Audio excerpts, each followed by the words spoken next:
They're called the lake houses at Eagle Cove for good reason.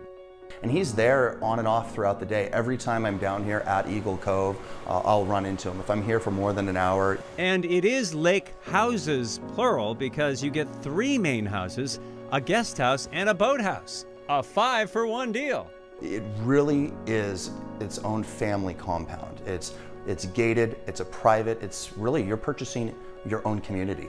You can actually hear the whistles from the Seahawks headquarters just about a 4-minute walk away. Players and coaches have stayed here. You'd never have an excuse to be late to practice. The family that owns the property sold the land to the north to the Hawks, but they kept this little slice.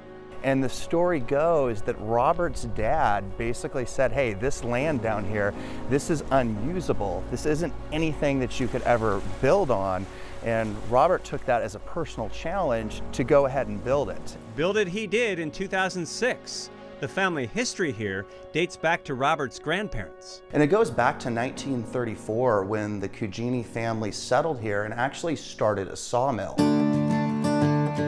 You can see the boathouse in this photo of the old mill, which operated from the 1930s to the early 2000s. Now this is a boathouse. I know, this is awesome, super unique. You're not gonna find anything else quite like this. Right now, they're housing a 52-footer. I'll need about 60 feet from my yacht. Are you sure? Yeah. Why stop at 60? The other remaining structure is now the guest house, but used to be the guardhouse. This is the original structure that was on site, and the date goes back to 1910, believe it or not. Classic and contemporary come together here. It is indeed the kind of place you'll find featured in a magazine.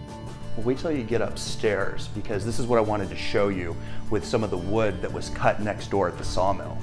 There's a quirky oyster shucking sink in the kitchen, a 1,200 bottle wine cellar below, and from the master's suite, you can keep an eye on your boats, for which you have ample dock space and your very own boat launch. It's really like its own little marina. And it could be your own little world, if the Eagle approves.